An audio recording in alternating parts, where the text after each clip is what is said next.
김한진 KTB 투자증권 박사님 모시고 말씀 나눠보겠습니다. 안녕하세요. 네, 안녕하세요. 예, 국제유가가 사상 첫 마이너스를 기록했어요. 이게 어떤 문제를 상징적으로 드러내는 건지.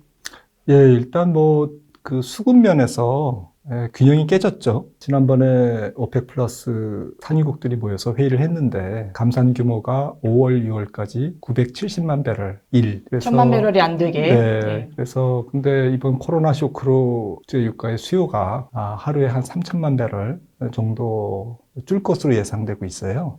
그러니까 일단 세계 경제가 셧다운돼서 지금 모든 원유 수요가 급감했기 때문에 일시적으로 유가가 좀 폭락할 수밖에 없는 상황이었고, 또 한 가지는 좀 기술적인 문제 같습니다. 일단 선물이 달마다 21일이 이제 또 선물 만기일인데 투자자들이 5월물을 팔고 6월물을 사는 그런 상황이기 때문에 원유 선물 시장은 주식 선물과 조금 달라서요. 5월 선물을 팔면 바로 그냥 그 현물을 인수해야 됩니다.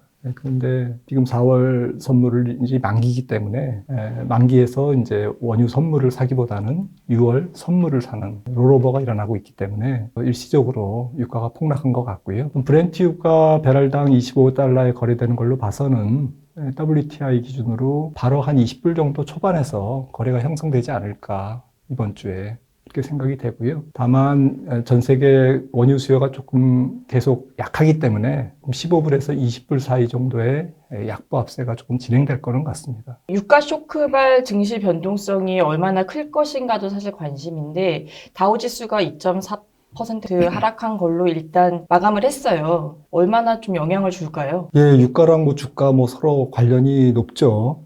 근데 둘 다 이제 위험자산이라는 측면에서는 같지만 유가는 조금 수급이라는 독특한 또 변수가 있고요. 그래서 더 약한 것 같습니다. 그런데 유가와 주가의 그 연결고리에서는 사실은 신용시장이 있거든요. 미국 에너지 회사들의 상당 부분이 신용등급이 낮은 시에로인 생산 기업들이 많기 때문에 소위 요즘에 문제가 되는 신용시장, 특히 회사채 시장에서 투기등급 쪽에서의 어떤 그 교란 현상, 경색 현상이 굉장히 크지 않습니까? 네, 유가의 변동성하고 주가의 변동성이 같이 움직이긴 하지만 유가는 조금 수급적인 문제가 있기 때문에 조금 더 영향을 받는 것 같습니다. 말씀하신 CLO 부분에서의 그 약한 연결고리가 이번 유가 급락으로 인해서 더 어려워질 수 있는 건가요? 예, 시에로도 부채담보부증권인데 은행들이 이제 투기등급 기업들한테 대출을 하고 이제 그걸 기초자산으로 해서 구주와 증권을 발행해서 그것을 이제 각 기관들한테 셀다운한 이제 그런 형태의 메커니즘인데 정확하게는 모르겠지만 그런 투기등급 회사의 셰일오일 기업이라든지 에너지 관련 기업들이 많은 건 사실입니다. 이게 2008년도 금융위기 때는 위기가 있었을 때 유가가 고유가였단 말이에요. 근데 이번 위기 때는 이 유가가 20달러대 초반대를 머물고 있는데 이게 더 안 좋다 얘기를 하거든요. 이유가 뭔가요? 네, 금융위기 때는 사실 배럴당 140불까지 가면서 원유 투기가 조금 붙었고 그 후유증으로 물론 원유가 폭락했습니다만은 그때에 비해서는 지금 원유의 레벨 자체는 낮은 상태고요. 산업 구조도 많이 이제 고도화되고 또 4차 산업도 많이 확산됐기 때문에 전체적인 에너지 소비가 조금 줄어서 원유의 집약도가 조금 낮아진 것은 사실인데 문제는 이제 연결고리가 되는 것은 말씀하셨듯이 회사채 시장, 본드 시장이죠. 그래서 신용등급이 낮은 기업들이 회사채를 많이 발행했고 또 대출도 많이 땡겼고 이제 그러다 보니까 조금 경제가 휘청거리니까 이런 빚을 진 신용등급이 낮은 기업들의 문제가 생기고 있는 거고요. 그게 유가 폭락하고 맞물려 가지고 조금 더 상승작용을 일으켜서 조금 더 금융시장을 굉장히 어렵게 만드는 그런 현상인 것 같습니다. 되게 단순하게 생각하면은 유가가 낮으니까 수출 기업에는 원가가 절감되고 항공사들도 어려운데 싸게 원유를 살 수 있으니까 도움되지 않을까 했는데 사실 역사적으로는 그렇지 않았다라는 거예요. 유가가 오히려 높았을 때 오히려 경제는 더 반등에 더 잘 진입하고 항공사도 더 잘 나갔다. 예, 그렇습니다. 사실 경제가 좋을 때 유가가 좋고 그럴 때 유가가 좋음에도 불구하고 주가도 좋고 세계 경제도 상당히 좋았습니다. 우리나라 같은 경우는 사실 불황기가 오면 유가가 좀 떨어져서 불황형 경상수지 흑자가 또 나기 때문에 긍정적인 부분이 전혀 없는 것은 아닙니다. 하지만 전 세계적으로 놓고 보면 저유가라는 것은 저혈압이고요. 전 세계 수요가 그만큼 다운돼 있다라는 거고 지금은 특히 코로나 때문에 경제가 셧다운돼서 일시 멈춰버렸잖아요. 이제 그런 현상들이 지금 저유가의 몸부림으로 나타나고 있기 때문에 저유가 그리고 신용경색 그리고 전체적인 세계 경제의 불황 그리고 자산시장의 어떠한 그 어려움 이런 것들이 다 복합적으로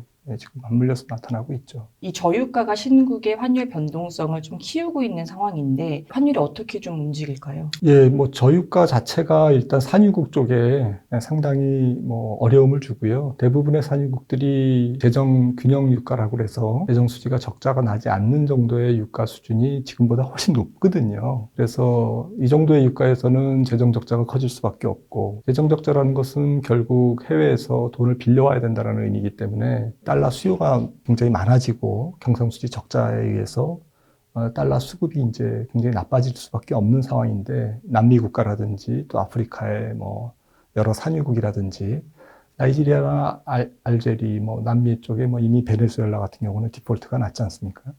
그리고 브라질도 사실은 큰 산유국이거든요. 멕시코도 그렇고. 그래서 전체적으로 이머징 마켓 쪽에서 조금 달러 품귀 현상이 나타나고 있습니다. 그것은 꼭 저유가 때문이만은 아니고요. 전 세계 경제가 안 좋다 보니까 신흥국에 조금 달러 구하기가 만만치 않고 특히 산유국이 더 어려움을 겪고 있는 것은 사실이고요.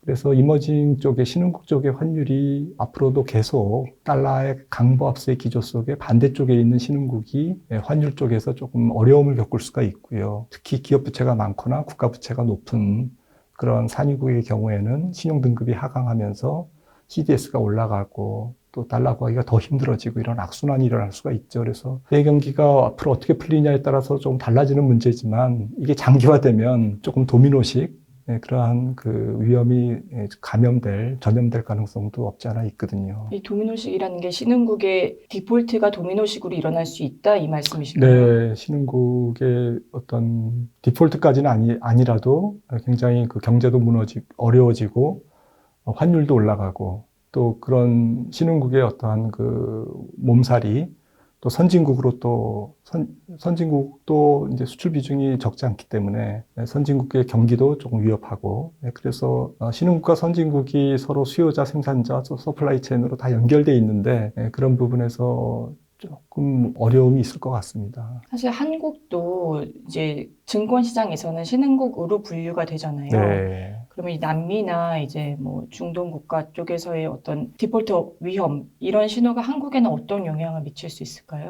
한국은 그래도 뭐 신용등급이 뭐 지금 일본보다 높은 상태고, 그다음에 아까 불황형 흑자도 말씀드렸습니다만 당장 경상수지가 경기 침체기에 급속하게 악화될 가능성이 좀 낮은 편이고, 그리고 한국 채권에 대한 외국인들의 수요도 많고, 그리고 외국인들이 일단 유동성을 확보하기 위해서 리세션 초기에 한국 주식을 좀 팔긴 했습니다만은 한국 주식 자체 밸류에이션에 대해서는 그렇게 나쁜 평가를 하고 있는 상태가 아니라서 자본 개정 쪽에서도 급격한 이탈 가능성이 현재로서는 낮거든요. 그래서 한국 원 달러가 갑자기 또 급등한다든지 뭐 달러가 뭐 초강세로 가면 뭐 어쩔 수 없겠습니다만은 그런 극단적인 상황만 아니라면 한국까지 전염될 가능성은 제가 볼 때는 외환 쪽에서는 그렇게 가능성이 낮아 보입니다. 이 유가가 사실은 이렇게 쭉 떨어졌을 때 많은 분들이 원유 ETF를 이제 들어갔어요. 네. 왜냐면 이제 조금 있으면 주식처럼 다시 이제 반등하지 않겠느냐 이 예상을 했던 건데 좀처럼 반등 기미가 또 보이지 않거든요. 좀 이 바닥 시그널은 어떻게 좀 포착할 수 있을까요? 원유도 사실 전혀 원유 없는 세상이 있을 수는 없기 때문에 물리적인 하한선이 있을 겁니다. 그게 이제 원유 전문가들이 뭐 조금 의견이 다르긴 합니다만은 그래도 지금 브렌트 기준으로는 25불 정도를 유지하고 있는 게 WTI가 조금 더 약한 이유는 이제 원유 저장 시설과 관련된 문제가 있을 수 있고요. 또 선물 시장의 크기, 롤오버의 규모 이런 거에서 조금 기술적인 문제도 있기 때문에 제 생각에는 한 배럴당 20달러 정도는 그래도 조금 마지노선이라고 봐야 되지 않느냐. 조금 더 하락하면 다시 20불 정도에 복귀하려고 하는 힘이 있을 거다라고 여기서 생각합니다. 20달러선은 서부 텍사스유 기준인가요? 네. 지금 한 21달러 선에 거래가 되고 있다는데 11달러고 지금 어제 같은 경우에는 마이너스 네. 37달러입니다. 예, 어제 그 원유 ETF에 현재 이제 이미 투자하신 분들은 어떻게 좀 대응을 해야 될까요? 계속 적립식으로 좀 넣어줘야 될까요? 원유는 조금 크게 상승 추세를 갖기는 당분간은 쉽지 않을 것 같아요. 그래서 트레이딩 관점에서 접근을 해야 될 것 같고요. 기준선을 조금 잡고, 좀 보수적으로 잡은다면 아까 배럴당 20불이 아니라 뭐 한 15달러 정도로 봐야 될 거고, 조금 공격적으로 본다면 한 20달러 정도. 그래서 한 15달러에서 20달러 사이를 기준선으로 잡고, 거기서 수급과 정책과 오펙 회의라든지 이런 이벤트에 따라서 업앤다운이 굉장히 심한 변동성이 예상되거든요. 그래서 변동성 플레이지 수급이 근본적으로 개선돼서 수요가 개선돼서 올라가는 상승 추세적 매매의 구간은 아니라고 생각합니다. 그럼 이럴 때 이제 상승에 거는 원유 선물 ETF랑 오히려 하락에 거는 인버스 ETF를 동시에 사는 게 현명한 투자인가요? 자금 규모가 많으면 그것도 나쁘지는 않겠지만, 기본적으로 뭐 헤지 펀드에서도 그렇게 플레이는 잘 안 합니다. 네, 네. 그럼 하나의 방향성을 가지고 네, 이제 네, 건다. 네. 그럼 지금 상황에서는 하방 압력이 더 클 걸로 보시는 거세요? 예, 살짝 약보합의 하방 압력이라고 생각합니다. 아. 있다고 생각합니다. 네. 그러면은 인버스 쪽에서의 약간 이익을 볼 수 있는 거겠네요. 네, 그렇다고 봐야죠. 네, 올라가면 또 하락의 어떤 그 압력을 받을 것 같고, 너무 지나치게 떨어지면 그래도 기본적인 수요가 있기 때문에 또 상승 압력이 생길 것 같습니다. 네. 코로나 상황이 진정되는 국면인 줄 알았더니 러시아는 또 이제 시작이라고 볼 수 있거든요. 이렇게 됐을 때 미국 증시의 추가 하락 가능성이 얼마나 될지 좀 염려스러운데요. 예, 일단 글로벌 감염 확산세하고 주가와의 관계, 이 부분은 다른 나라보다는 뭐 미국이 제일 중요한 문제인 것 같습니다. 금융시장의 중심이고 또 세계경제의 중심이기 때문에, 그래서 코로나의 특성이 조금 전문가들의 의견을 들어보면 이게 좀 쉽게 가라앉기가 어려울 거고, 또 겨울에도 다시 또 확산될 수 있다 이렇게 얘기를 하지 않습니까? 그런 관점에서 보면 여러 가지 요인들이 많이 산재해 있지만 가장 중심은 미국에서의 확진자 수와 사망자 수의 증가세가 언제 꺾일 거냐라는 관점에서 4월 말 5월 초, 뭐 늦어도 5월 초에는 꺾일 거다. 빠르면 4월 뭐 중하순부터는 이제 잡힐 거다라고 본다면, 이미 이제 주식시장에 미치는 팬데믹의 영향력은 좀 이제 낮아지는 쪽으로 봐야 되지 않겠나 싶습니다. 바로 반등으로 가는 쪽은 아닌 거잖아요. 그렇게는 안 보시는 거잖아요. 네. 그러면 어느 수준의 박스권 안에서 이제 증시가 움직일 것인가? 사실은 저는 이제 미국의 감염 위험의 확산이 이제 진정될 때, 그때 이제 비로소 주가가 급등할 걸로 생각을 했는데, 이미 주식시장은 4월 하순에 이게 진정될 것을 이미 예상해서 앞당겨서 주가가 반등한 것 같아요. 이미 지금 반등한 상태인 거고. 반등한 상태인 것 같습니다. 전형적으로 위기가 온 다음에, 지금은 위기가 경제 셧다운이죠. 경제가 우선 멈춰 섰는데, 그 다음에 이제 반사적 반등이 보통 하락폭의 한 50%, 우리나라 같은 경우에는 80%까지도 올라간 적이 종종 있었거든요. 그래서 50%에서 80%가 이제 반사적 반등이 나오는데, 이미 지금은 반사적 반등이 거의 진행된 상태고, 막상 미국에서 코로나가 잡혀도 코로나로 인해서 주가가 더 추가 상승하기는 기대하기 저는 어렵다고 생각하고요. 만약에 반등한다면 그건 다른 요인 때문에 경기 지표가 예상했던 것보다는 나빠지지 않는다든지, 기업 이익이 생각보다는 견조하다든지, 뭐 이런 요인 때문에 올라가는 거지, 바이러스가 잡히는 그 팩트 때문에 올라가는 그런 쪽은 이미 주가에 반영됐다라고 생각을 합니다. 네, 그러면 이제 하반기에서 S&P 500 기준으로 네. 어떤 지수대에서 좀 움직일 수 있을까요? 제 생각에는 하반기에 지금 이미 2800선 정도 아닙니까? 그래서 2800에서 3000선 정도에서 움직이면 다행이라고 생각하고요. 좀 아래쪽으로 한 2600선 내지 뭐 2550선까지도 내려갈 수 있다. 그러니까 정리해서 말씀드리면 2700에서 한 800선을 중심으로 해서 플러스 마이너스 한 10% 정도에서 움직이는 약세장이 전개될 가능성이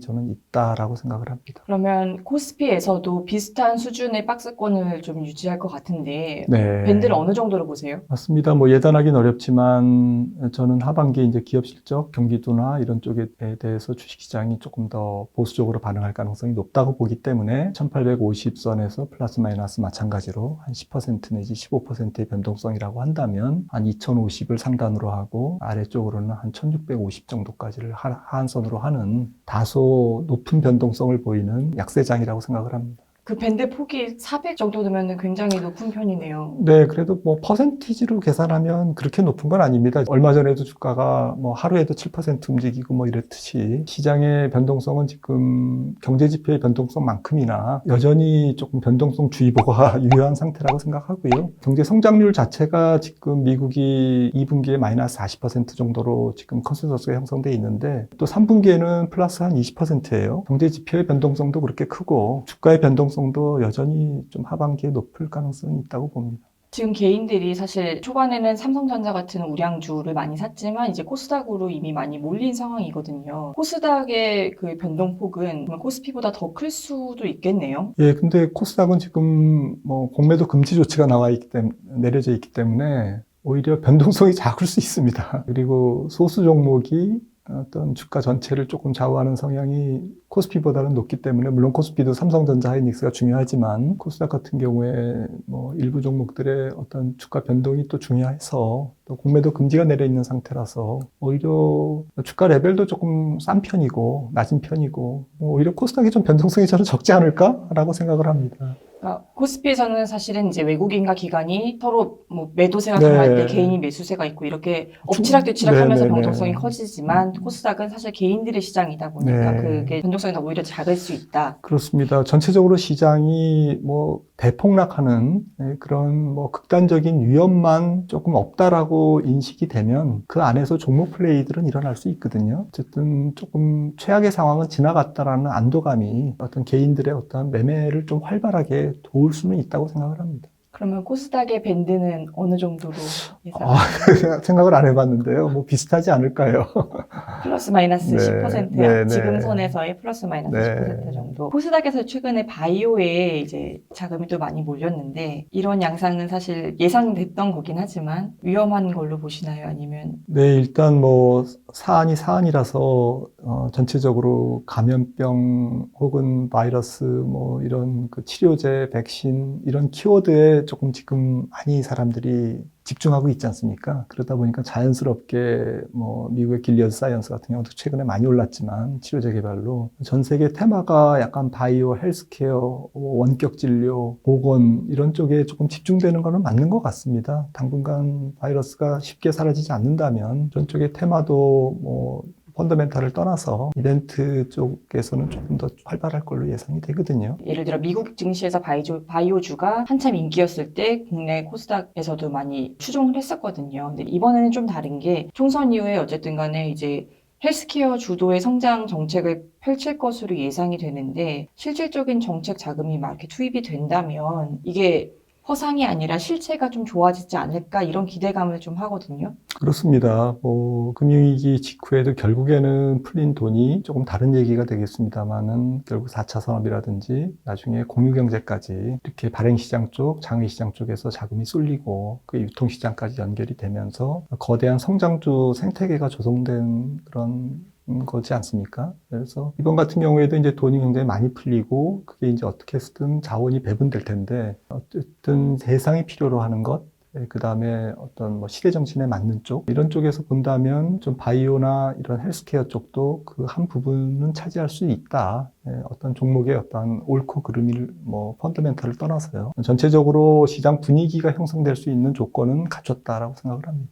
또 이제 좀 수혜 업종을 좀 찾아보면은 이제 9.11 테러 이후에 보복 소비 이런 것들이 일어나면서 이번에도 코로나 이후에 그동안 이제 억제됐던 소비가 폭발하는 시점이 올 것이다. 이 효과를 네. 어느 정도로 예상하세요? 보복 소비, 이연 소비는 뭐 당연히 있을 수밖에 없죠. 하지만 서비스 같은 경우에는 뭐 미뤘던 소비를 2배로 할 수는 없는 거고, 한 달에 여행을 뭐 서너 번 갈 수도 없는 거고, 이런 측면에서 보면 또 아직까지는 뭐 여러 가지 서비스 활동이 제약돼 있고, 또 바이러스가 완전히 사라진 상태가 아니기 때문에 조금 제한될 거라고 생각이 되고요. 특히 소비 여력 측면에서 보면 미국도 4월 한 달 동안 2,200만 명이 일자리를 잃었고, 그리고 한국 같은 경우에도 지금 여전히 이제 구조조정 압력이 상존하는 상태에서 고용 사정이 조금 더 안 좋은 쪽으로 움직일 가능성이 있기 때문에 미뤘던 소비가 일시적으로 증가할 수 있고요. 특히 럭셔리 소비라든지 이런 쪽에서 급등세가 지금 나타나고 있는데 주가도 조금 저는 제한적인 수준에서 나타날 가능성이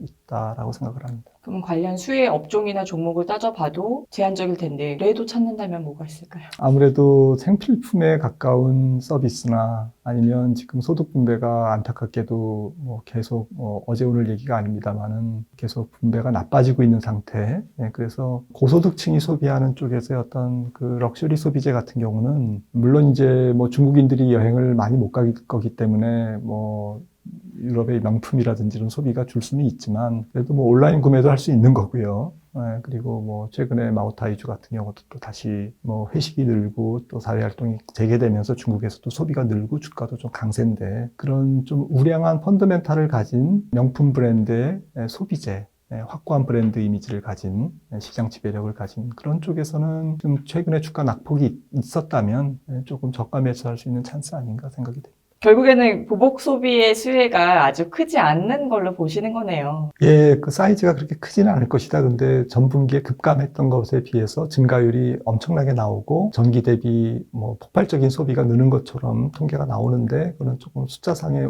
뭐 약간 착시 현상일 수도 있고요. 경제 지표와 똑같이 조금 전체적인 중장기 추세에서 볼 때는 급락 후에 기술적인 반등, 또 일부의 소비에 이연된 소비의 보복 소비의 회복 정도에서 이해를 하는 것이 맞지 않을까 생각하거든요. 이제 국내에서도 코로나 이후에 하반기에 기업 구조조정이 어느 정도 진행될 것이다 말씀해 주셨는데 이 구조조정에 따른 사실 수혜 업종들이 있을 수 있잖아요. 살아남는 기업은 이제 주가가 더 반등할 수 있는데 네. 이게 예상대로 기업 구조조정이 일어날 것인가?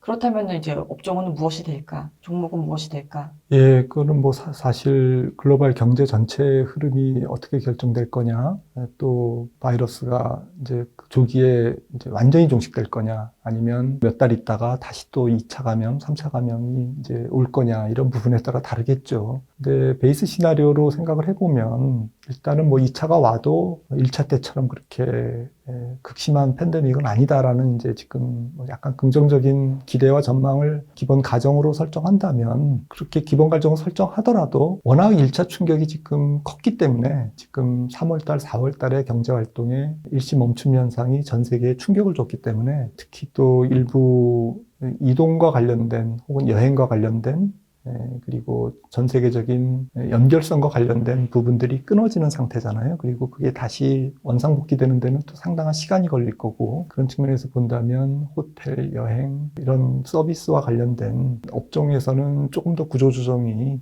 이어질 거라고 생각을 합니다. 대신 이제 중국의 구조조정이 이루어진다면 네. 국내에서는 뭐 철강 이런 데들이 수혜를 볼 수 있었는데 네. 그 가능성은 어떻게 보세요? 저는 중국 구조조정은 조금 긴 관점에서 보고 싶고요. 지금 아직 진행형이다. 중국 경제가 워낙 크기 때문에 이걸 뭐 한두 분기에 이제 뚝딱 이렇게 구조조정을 할 수 있는 이슈도 아니고 또 사회주의 특징상 고용이라든지 이런 부분들을 같이 고려해서 진행될 가능성, 조금 더 중앙정부가 컨트롤하면서 진행될 가능성 이런 걸 생각한다면 조기에 이런 산업재라든지 국영재 쪽에서 중국의 구조조정의 수혜를 국내 산업이 바로 받을 거다라고는 조금 기대하기 어렵다. 아마도 그런 현상이 나타난다면 올해는 좀 지나서 내년 중반 이후에는 조금 수혜가 나타나지 않을까 생각합니다. 세계 경제가 언제쯤 반등할 것인가가 투자자들의 관심사인데 어떤 포인트를 가지고 좀 지켜봐야 될까요? 과거의 평균적인 경기의 이제 수축 기간을 보면 미국 같은 경우에는 보통 평균 15개월, 1900년 이후에 한국은 경기 수축 기간이 평균 18개월이었습니다. 1990년 이후에. 그래서 대략 한 1년에서 한 2년 가까이 경기가 조정받는 것은 특별한 일은 아니다라고 생각을 한다면 이번 같은 경우도 경기 조정 기간을 한 1년에서 2년 정도로 봐야 될 것 같고요. 일단 미국 같은 경우에 고용 시장이 좀 중요하겠죠. 그래서 고용 시장의 어떤 그 수축을 한번 봤더니 2000년 같은 경우에는 26개월 조정을 받았습니다. 2001년부터 2003년까지. 그 다음에 12년 전에 서브프라임 때 같은 경우에는 16개월 조정받았거든요. 그래서 한 1년 반 정도. 그래서 2000년 같은 닷컴 버블에 조금 가깝게 조금 더 길게 조정을 보일지 고용시장의 조정을 보면 경기 순환을 좀 알 수가 있기 때문에요. 아니면 서브프라임 때처럼 뭐 한 1년 반 정도에 끝날지 1년 반이라고 해도 내년 중반 정도 여름 정도에나 이제 경기가 이제 바닥을 찍고 올라간다고 생각을 이제 할 수 있는 것이죠. 이 조정하는 과정에서 사실 늘 박사님께서 말씀하셨지만 부채가 이렇게 많이 늘어나서 골골대는 상황이었고 거기에서 이 신용시장에서의 약한 고리, 문제가 될 수 있다. 이게 복합적으로 작용하면 더 길어질 수도 있는 거 아니에요? 그렇습니다. 지금 뭐 경기 사이클은 항상 업앤다운이 있는 거고요. 경기 사이클과 함께 이제 지금 말씀하셨듯이 부채 사이클도 업앤다운이 있는데 어떤 때는 경기가 먼저 앞에서 끌고 부채를 끌어올리고요. 어떤 때는 부채가 먼저 나가면서 경기를 끌어올리는 경우도 있는데 지금도 이제 앞서거니 뒤서거니 이제 같이 올라갔거든요. 그리고 2008년, 9년까지 지금 작년까지 세계 부채 사이클과 경기 사이클은 거의 더 이상 확장하기 어려울 정도까지 이제 확장된 상태에서 코로나19가 없더라도 사실은 올 초에 IMF라든지 각종 뭐 BIS라든지 이런 경제 전망 기관들이 올해 성장률을 2017년 혹은 18년을 피크로 작년보다 좀 낮아지는 쪽으로, 그러니까 한 1, 2년 전에 경기가 피크아웃해서 조금 슬로우 다운 되는 쪽으로 마침 조정을 하고 있었습니다. 그러니까 경기는 조금 하강 쪽으로 원래 기울고 있었다라는 거죠. 거기에 코로나19가 더 이제 한번 충격을 준 거고요. 그래서 이 코로나19로 인해서 오히려 전화위복으로 더 강한 부양 정책도 나왔고 돈도 많이 풀고 있기 때문에 오히려 전화위복으로 경기 사이클이 단기간에 조금 빨리 반등할지 아니면 말씀하셨듯이 부채 사이클이 지금 문제가 되고 있기 때문에 이게 이제 부채가 좀 조정을 보이려면 시간이 걸리지 않습니까? 그리고 이 부채와 경기 사이클의 조정은 또 자산 시장의 사이클과도 연결이 돼 있거든요. 그래서 신용, 부채, 경기, 그리고 자산. 이 세 가지가 서로 끊을래야 끊을 수 없는 끈끈한 관계입니다. 그래서 이게 이제 같이 조정을 보이면 조금 쉽지 않은 문제가 경기가 올라올 때는 자산 가격이 올라가면서 웰스 이펙트도 일어나고 또 사람들이 빚을 내서 자산 시장에 또 뛰어들고 기업들도 더 많은 어떤 부채를 지면서 사업 활동을 늘리고 이랬는데 이제 이게 다운턴으로 들어가면 또 반대쪽으로 언와인딩이 되거든요. 이런 것까지 복합적으로 생각을 한다면 제 생각에는 조금은 이번 경기 하강이 길어질 수도 있다. 여러 가지 정책이 많이 나왔지만 그럼에도 불구하고 힘은 뭐 질량 곱하기 가속도라고 하는데 물리학에서 이 질량이 지금 경기의 사이클이나 과열 정도나 자산 시장의 어떤 그런 부채 사이클이나 이런 걸로 보고 가속도는 최근에 있던 경기의 과열 정도 부채 증가 정도 이런 거를 가속도라고 본다면 질량이 굉장히 무거워졌고 또 가속도도 있었기 때문에 경기 하강의 힘이 조금은 더 묵직하게 조금은 더 충격적으로 작용하고 있는 것이 아닌가라고 저는 생각을 합니다. 그렇다면은 좀 구체적인 타임라인을 설명해 주신다면요. 경기, 신용, 자산 시장의 사이클이 어떻게 움직일 것인가?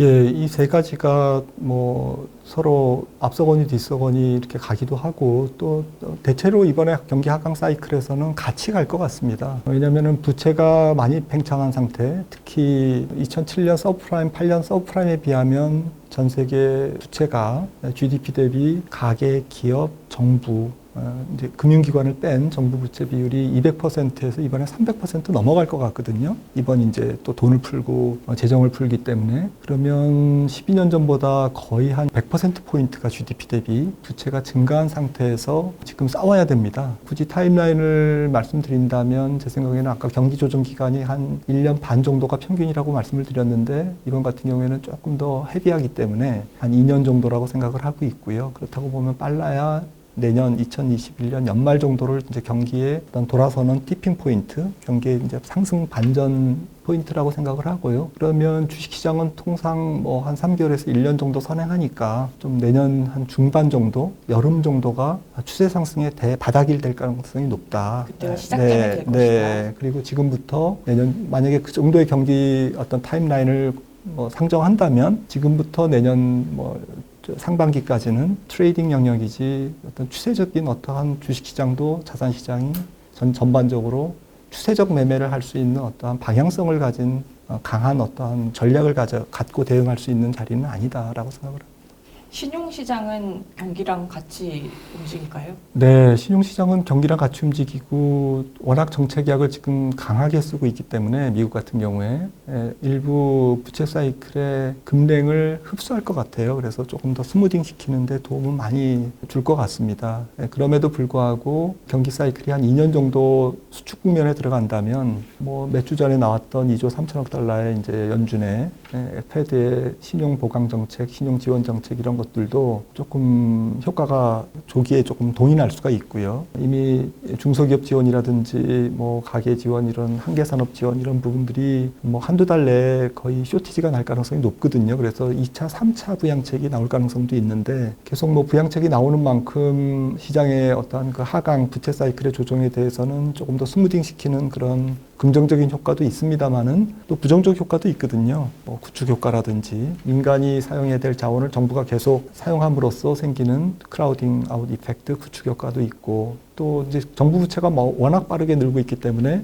채권 시장이 금리는 연준이 이제 국채를 계속 사주기 때문에 QE로 채금리는 안정돼 있지만 경기는 여전히 수축 기간에 있다 보면 또 신용 스프레드는 벌어지는 신용이 낮은 기업들은 여전히 돈 구하기가 좀 어렵고 돈가뭄이 어떤 돈맥 경색 현상이 계속되는 이제 그런 금리의 다중성, 이중성 문제라든지 이런 것들이 또 부작용입니다. 또 은행도 아직까지는 마음 놓고 대출을 할 마음이 없기 때문에 유동성이 많은데 대출보다는 연준의 초과 지준으로 다시 예치를 하면서 이자율을 조금 그 스프레드를 추구하는 그러한 보수적 전략을 취할 가능성이 있고 이렇게 돈이 많이 풀렸지만 그게 이제 경기 회복이라든지 또 주가 상승이라든지 당장의 자산 시장에 바로 영향을 못 주는 것은 뭐 항상 위기 때 위기의 초기 국면에서 경기가 리세션에 들어가는 리세션이 진행되는 국면에서는 항상 나왔던 현상들입니다. 특별한 현상이 아니고요. 지금 이미 개인들 중에서는 조금 투기 등급의 회사채 내지는 신흥국 회사채에 좀 들어가서 이 높은 스프레드를 역이용하자 이런 투자자들도 계시거든요. 네. 위험할 수도 있겠네요. 네, 경기가 뭐 한 1년 반에서 2년 정도 앞으로도 좀 어렵다면 좀 신중할 필요가 있고요. 뭐 지금 이번 부채 조정의 특징이 거듭 말씀드리지만 서프라임 때 같은 경우에는 미국의 부실 주택담보대출에 국한됐지만 제가 볼 때는 이번에는 개념적으로 전 세계 부채 조정을 조금 다 건드리고 갈 가능성이 높다라는 거죠. 왜냐하면 전 세계가 다 동시에 리세션에 경기 침체에 들어갔기 때문에 그래서 부채 조정이라 하면 빚을 갚는 행위인데요. 빚을 갚는 게 금리가 떨어지면 빚을 갚기 쉽다고 생각하지만 실상은 그렇지 않습니다. 개인의 가처분 소득이 줄고 기업의 현금 흐름이 줄고 정부의 재정 수입이 줄면 3대 경제 주체 모두 부채 조정하기가 좀 쉽지가 않습니다. 그래서 이게 이제 리세션 기간에 부채 조정이 어려운 이유고 앞으로 조금 더 이어질 디플레이션 기간에 빚이 많은 경제 주체들이 쉽게 빚더미에서 빨리 빠져나올 수가 없게 만드는 그런 조금 안 좋은 그런 구조거든요. 그런 관점에서 본다면 뭐 지금 여러 가지 국가 부채 쪽에서도 뭐 남유럽이라든지 약간 남미도 이제 유가 때문에 좀 문제가 될 수가 있고 또 아프리카의 몇몇 이머징 국가들 또 터키라든지 또 기업단에서는 지금 신용등급이 낮아지는 그런 기업들 또 추가적으로 신용등급이 강등당할 가능성이 있는 그런 회사채 이런 것에서 아직까지는 과거보다는 조금 매력적인 스프레드를 갖고 투자자들을 유혹하고는 있지만 제 생각에는 조금은 더 신중하게 물론 옥석을 가리면 뭐 거기서 투자 기회가 생기겠습니다만은 좀 포괄적인 측면 일반론으로 말씀을 드리면 조금 주의가 요망된다고 하겠습니다. 이번 위기가 앞선 위기와의 차이점이 뭐냐 했을 때 어떤 쇼크가 와서 수요 침체가 되는 거는 비슷한 양상일 수 있는데 이번에는 셧다운부터 시작을 했다는 거예요. 맞습니다. 이게 제조업에서는 이제 공장이 도미노로 이렇게 중단된 거지만 이게 또 농업 쪽에서도 보면 농업 생산이 일단 중단된 거라 인도, 뭐 베트남 이런 데들이 쌀 수출을 중단하거나 줄였거든요. 이게 식량 위기로까지 번지는 거 아니냐 이런 우려가 있는데 제가 뭐 그런 쪽에 전문가가 아니라서 뭐 답변 드린 데는 한계가 있겠습니다만은 전체적인 거시경제의 흐름으로 봐서는 일단 돈이 많이 풀렸기 때문에 어느 쪽이든 좀 곡물도 자산 가격, 자산 시장이기 때문에 이제 그런 측면에서 한번 생각을 해볼 수가 있고요. 에그플레이션이라고 그러죠. 그 가능성이 전혀 없다고 볼 수는 없고 또 기후 문제가 지금 이제 물 부족, 기후 문제, 특히 이제 경작 면적의 감소 이런 구조적인 요인들이 있거든요. 코로나와 별개로요.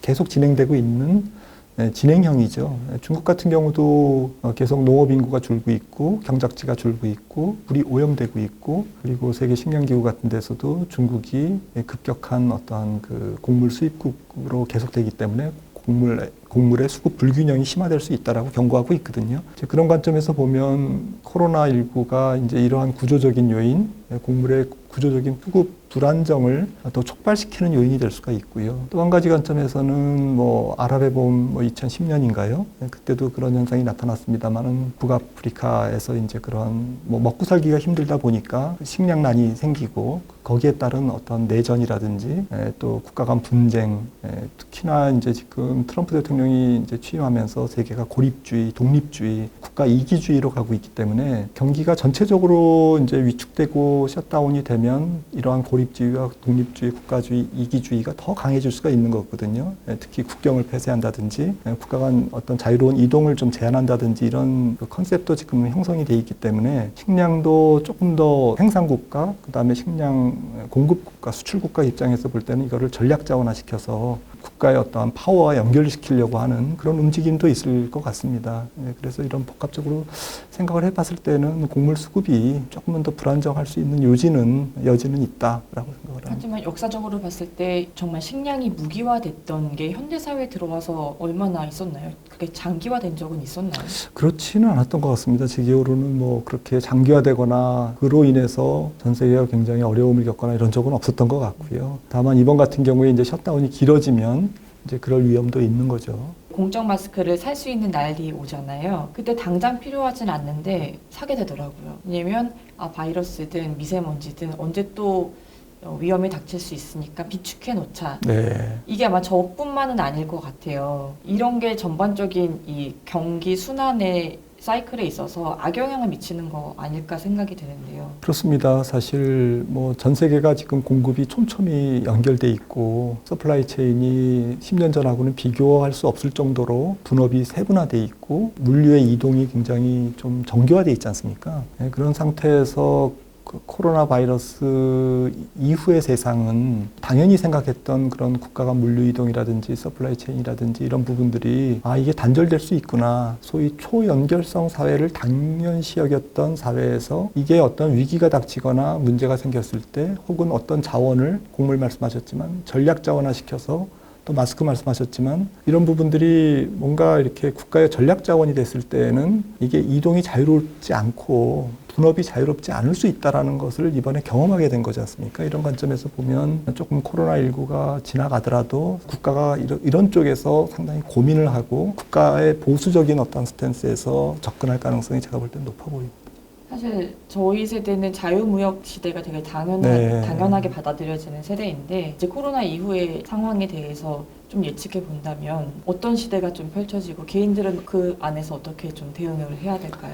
네, 모든 문제가 뭐 급격하게 제가 볼 때는 뭐 비포 코로나와 애프터 코로나가 완전히 단절되고 분절돼서 이렇게 나타날 것 같지는 않고요. 서서히 이제 진행될 것 같은데요. 좀 양면성이 있을 것 같아요. 한쪽에서는 더 초연결성이 강화될 수 있을 것 같아요. 온라인 쪽에서는 네, 온라인 쪽에서는 언택트 문화, 또 비대면, 또 재택근무 뭐 이런 쪽에서 조금 더 해보니까 괜찮거든요. 이제 그러다 보면 거기서 생기는 파생적 영향들이 있을 것 같습니다. 예를 들어서 뭐 상업용 부동산 가격이 더 하락할 수도 있고요. 공실률이 올라가면서 재택근무로 인해서 이런 2차, 3차 파생 효과 같은 것들도 있을 것 같고요. 이런 그 초연결성이 더 연결되는 이제 현상도 있고, 한쪽에서는 말씀하셨듯이 단절되는 부분도 있을 것 같아요. 당연시 여겼던 연결성을 하나씩 끊어보자, 혹은 규제해보자, 혹은 국가의 어떤 이익에 혹은 전략에 의해서 무기로 삼아보자, 뭐 이런 쪽으로 자유주의 질서를 훼손하는 어떤 역행하는 그러한 일들이 계속될 것 같고, 이런 것들이 선진국 중심으로 일어난다면 전 세계의 어떤 그 보편적인 어떤 문화로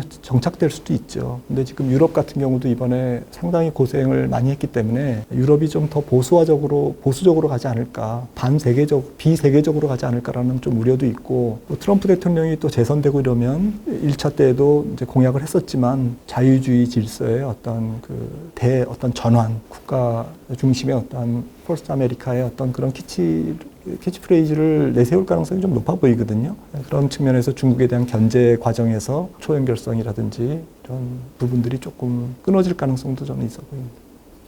3대 중앙은행의 자산이 현재 10조 달러에서 네. 2024년에는 18조 달러까지 급증할 걸로 예상이 되는데 이렇게 중앙은행의 자산이 늘어났을 때 실제 개인들한테는 어떤 영향을 미치는 건가요? 중앙은행의 자산이 늘어났다는 얘기는 중앙은행이 이제 돈을 찍어서 뭔가 일을 했다라는 거고요. 중앙은행이 사실은 일을 좀 안 하는 게 좋은데 경제가 좋으면 중앙은행이 그렇게 무리하게 일을 할 필요가 없겠죠. 중앙은행이 그렇게 지금 보는 통화를 2배로 찍을 정도로 이게 지금 이미 스타트했는데 이렇게 진행되고 있다는 것은 결국 이제 보는 통화가 풀리면 실질 유동성을 저희가 이제 광의 통화 M2가 이제 자산시장하고 밀접한 또 경기와 밀접한 이제 광의 통화를 M2라고 하는데요. M2가 늘어나게 됩니다. 그래서 지금 미국의 M2 같은 경우에도 광의 통화도 7조 달러에서 15조 달러로 증가했고요. 서프라임 때 7조 달러였는데 그리고 이제 15조 달러에서 이제 30조 달러로 2배로 똑같이 증가할 가능성이 있고요. 이러한 보는 통화의 증가에 따른 광의 통화의 증가는 실질 유동성의 증가이기 때문에 인플레이션을 유발할 수도 있고요. 저는 이제 당장 인플레이션은 안 온다고 생각을 하고 있는데 자산시장 측면에서는 개인들 입장에서는 결국 자산 가격을 상승시키는 요인으로 작용할 수가 있거든요. 가령 서프라임 같은 경우에는 2008년에 벌써 이제 광의 통화 지금 말씀드린 M2가 증가하기 시작했고요. 그러면서 주식시장이 2009년에 바닥을 찍고 2009년 연말에 경기가 돌아서는데 상당한 기여를 했다라고 저희가 보고 있거든요. 그래서 자산 가격의 반등과 부채 사이클의 조기 종료와 경기 사이클의 반등에 도움을 줬다. 이번에도 똑같이 1차 효과는 1, 2년 안에 나타날 가능성이 있고 서프라임 때를 또 한번 되돌아보면 2차 효과는 사실은 조금 시간을 두고 나타났습니다. 그래서 2013년 정도부터 이제 다시 광의 통화가 증가하기 시작했습니다. 공교롭게도 2010년에서 2011년, 12년에는 남유럽 재정위기도 있었고 또 연방정부의 셧다운이라든지 뭐 신용등급, 미국 신용등급 강등 이슈도 있었고 이렇게 어수선하게 경기가 과연 회복되는 거야? 진짜 앞으로도 회복되는 거야? 라는 의구심이 굉장히 많았는데 다행히 이제 당시에는 혁신성장 기업들이 굉장히 강한 그런 성장을 구가했고 또 정책 효과도 잘 먹혀서 2012년 정도부터 다시 경기도 회복됐고 지금 말씀하셨던 총통화도 이제 증가하면서 자산 가격이 2012년, 13년부터 본격적으로 올라갔고 우리나라 집값도 2015년부터 이제 더 상승을 한 거죠. 주가도 좋았고 그래서 이렇게 1차 좀 또 2차 효과로 자산가 시장에 직접적인 영향을 미치기 때문에 매우 중요한 이슈죠. 그것이 옳고 그르냐를 떠나서 일단 개인 투자자들 입장에서는 매우 중요한 이벤트가 지금 발생하고 있는 겁니다. 본원 통화랑 광의 통화가 이렇게 급증한다면 자산 가격은 당연히 이제 올라갈 수밖에 없는데 그 시점이 언제일지가 궁금하거든요. 왜냐하면 특히 부동산 투자자들의 투자 시기는 좀 긴 측면이 있기 때문에. 근데 뭐 항상 경제 위기가 왔다 그래서 그때마다 부동산 가격이 폭락했던 것은 아니고요. 2008년 서프라임 같은 경우에는 위기의 어떤 본질이 위험이 그 배양된 숙주라고 그럴까요? 이게 이제 주택시장이었기 때문에 그리고 그와 관련된 파생 상품이었기 때문에 주택 가격의 하락이 좀 한 30% 정도 미국 평균 주가 하락률이 이제 그렇게 나왔었고요.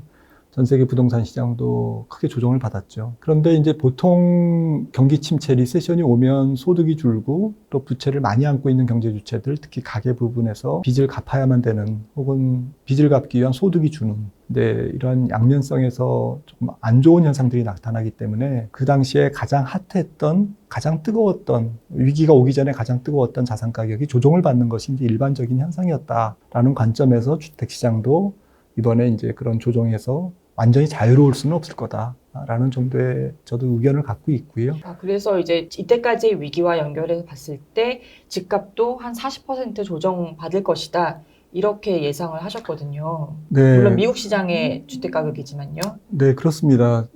경기가 얼마 정도 조정을 받을지는 지금 예단하기 어렵습니다만은 과거의 평균 정도의 조정을 만약에 받는다. 경기 사이클이라는 게 있지 않습니까? 그래서 경기가 이제 높은 고점에서 쭉 내려올 텐데 전 세계 경제가 평균적으로 옛날 사이클의 한 중간 정도 완전히 바닥은 아니지만 그래도 한 정책을 지금 잘 펴고 있고 또 각국이 좀 대응을 잘하고 있기 때문에 또 바이러스도 빨리 사라지고 2차 팬데믹도 오지 않는다고 가정한다면 경기 사이클이 역사적 평균 정도 선에서는 그 전이나 혹은 그 이전에 멈출 거다라고 생각을 한다면 이제 자산시장이 어느 정도 조정을 받을까. 마찬가지로 자산시장도 사이클이 있거든요. 그래서 그런 사이클 측면에서 저희가 간접적으로 좀 볼 수 있는 것은 미국의 순자산이라 하면 뭐 주택시장과 주가죠.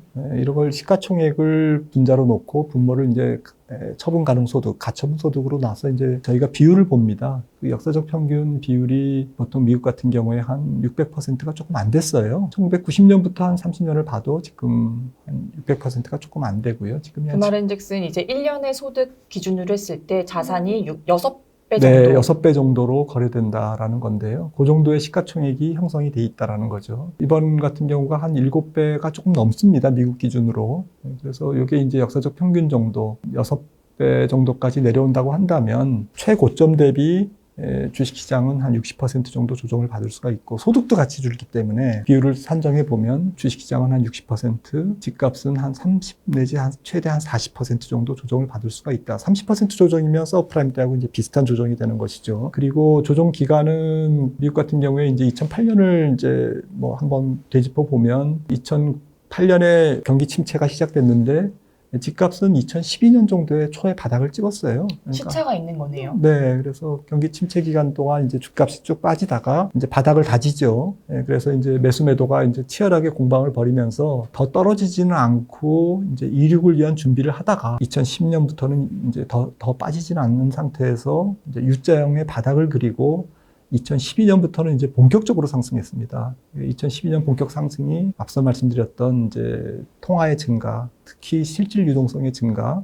2008년에 9년에 돈을 풀었던 것, 금리를 내렸던 효과가 경기가 돌아서면서 더 폭발적으로 서로 상승작용을 일으키면서 자산 가격을 위쪽으로 밀어 올리는 그런 현상이 2012년부터 나타났고 더 가속을 받으면서 2015년부터는 계속 위로 달린 것이죠. 주식시장이랑 비교하면 주식시장의 반등 초입 국면과 주택시장의 반등 초입 국면 사이에 대략 3년 정도 차이가 있는 거네요. 그렇습니다. 그래서 이번에도 뭐 그렇게 될지 아니면 뭐 주택시장이 좀 앞서 반등할지 아니면 뭐 주택시장 자체가 크게 조정을 받지 않을지 뭐 역사는 뭐 반복하지만 또 똑같이 반복되는 것은 아니거든요. 그래서 저희가 이제 다만 직전 위기 때 어땠는지를 참고할 뿐이고요. 제 개인적인 판단으로는 이번에도 이제 부채 사이클이라는 것이 지금 작동하고 있기 때문에 부채 사이클의 조정이 지금 진행되고 있기 때문에 그 과정에서 상업용 부동산, 특히 주택시장보다 미국 같은 경우에는 상업용 부동산, 리테일 쪽, 소매 쪽의 상가 같은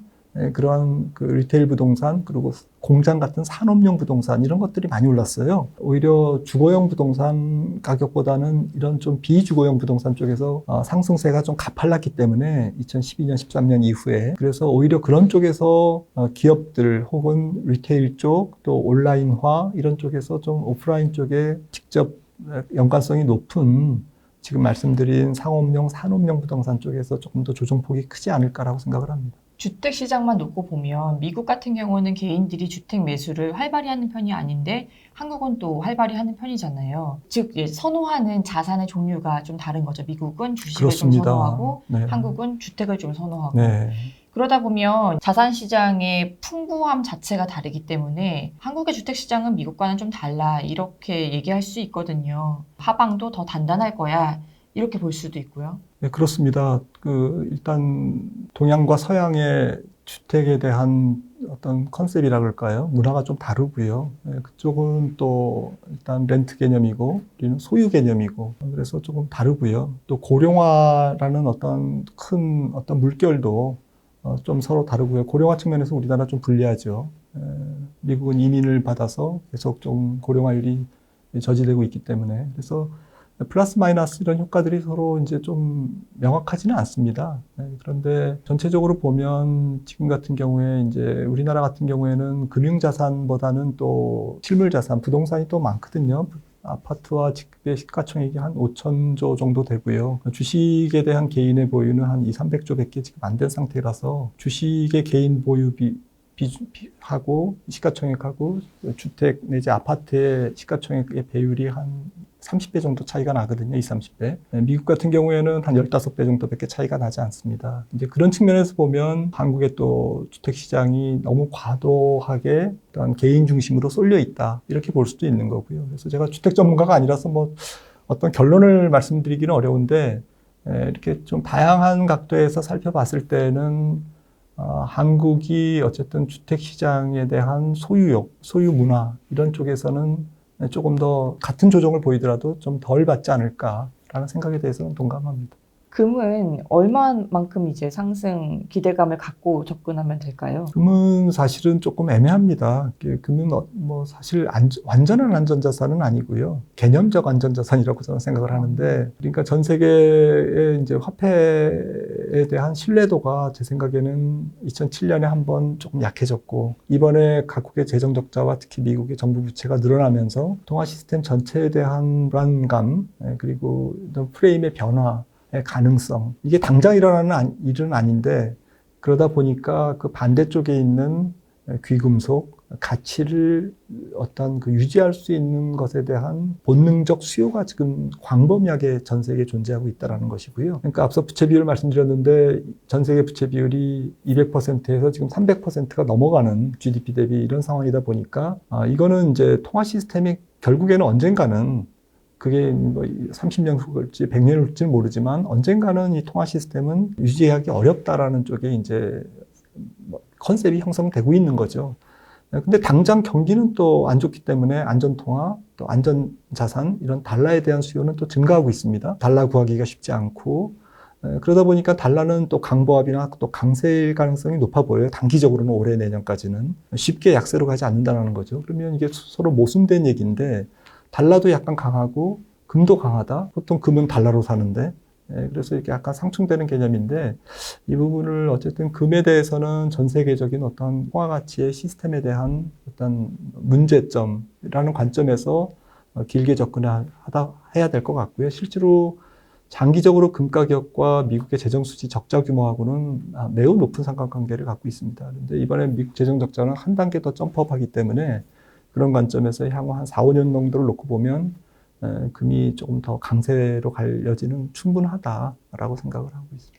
이렇게 이제 변동성이 극대화되는 시대, 상시화된 시대에 개인들은 이제 어떻게 내 자산을 지켜야 할지 조언을 해주신다면요. 네, 변동성은 저희가 이렇게 조사한 바로는 일중 변동성이 제일 크고요. 그다음에 시간이 길어질수록 변동성은 줍니다. 그러니까 투자자들에게 지금 시장이 계속 얘기하고 있는 목소리를 조금 저는 귀 기울일 필요가 있다. 결국에는 뭐 일중 변동성을 대응해서 돈을 벌 수 있으면 그거는 뭐 굉장한 재능이죠. 그런 분들도 많이 계시고 존경해야 되지만 일반 투자자들 대부분은 이제 그러지 못하기 때문에 조금 더 중장기 변동성을 노려야 되거든요. 중장기 변동성이라는 것은 결국 펀더멘탈입니다.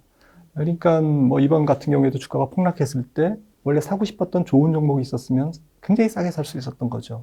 그렇지 않아도 살려고 했는데 더 싸졌으니까. 햄버거를 먹으러 가려는데 뭐 한 50% 세일을 하면 얼마나 기쁩니까? 그래서 이제 그렇게 좀 중장기 변동성, 결국 펀더멘탈을 노릴 수밖에 없는, 펀더멘탈을 노리려면 또 공부를 해야 되거든요. 이제 그런 관점에서 접근을 하는 게 결국 정석 플레이가 조금 더 자리를 잡지 않겠나 생각을 합니다.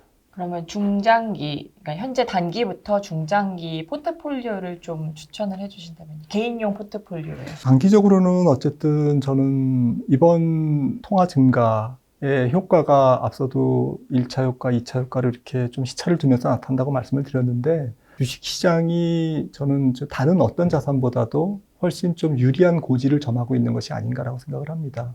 일단 좋은 기업들이 많이 상장돼 있고, 또 그런 기업들이 또 진입할 가능성이 높고, 또 혁신성장의 4차 산업의 어떠한 큰 물결 속에서 보면 현재 주식시장이 그 초입 국면에 있다고 생각을 하기 때문에 제 생각에는 저평가된 성장주를 사는 것이 조금 단기적으로도 유리할 것 같고요. 하지만 뭐 레버리지를 쓴다든지 공격적인 어떠한 자산 전체에서의 비중을 너무 높인다든지 이렇게 할 때는 아니라는 것을 말씀드리고 싶은 거고요. 이 리세션 기간, 경기 침체 기간이기 때문에. 경기 침체가 어쨌든 2년, 네네. 그리고 주식도 한 1년 반 정도는 이렇게 네. 밑장의 바닥에 네. 있을지라도 이런 성장주를 뭐 매수하는 거는 좋은 전략일 수 있는 네, 건가요? 그렇습니다. 그 대신에 단기 시세를, 단기 변동성을 노리다 보면 그거는 결국에는 뭐 뉴스에 휘둘리고 뭐 이벤트에 휘둘리고 이걸 저희가 열심히 아무리 공부한다고 해서 이거를 완벽하게 맞출 수가 없는 일이지 않습니까? 네, 그래서 어떤 그 단기 변동성에 쫓아가는 그런 매매보다는 제 생각에는 뭐 예전부터 귀가 따갑게 들었습니다. 그거는 뭐 펀더멘탈을 중시해라, 중장기 투자해라 이런 부분들이 맞냐 틀리냐라는 논쟁도 많고 저도 고민을 많이 해봤습니다만은 변동성이 클수록 결국 개인들이 그 변동성을 이기는 방법은 펀더멘탈밖에 없다라는 거죠. 그 신념을 가지고 결국 저평가된 주식을 장기적으로 승부할 수밖에 없는 거고, 그렇다고 주식을 포기하고 이 저금리 시대에 어떻게 자산을 관리할 수 있느냐라는 부분에 대해서는 좀 한계가 있는 거고요. 특히 국내 전체 주식시장이 뭐 전 세계 시가총액에서 2%가 안 되거든요. 그러면 98%의 시장이 해외에 있는데 98%를 완전히 무시하고 갈 거냐. 제가 볼 때는 특히 조금 젊은 투자자분들일수록 제 생각에는 해외 주식시장 지금 당장이 아니라 해외 주식을 공부하시라라는 말씀을 꼭 드리고 싶어요.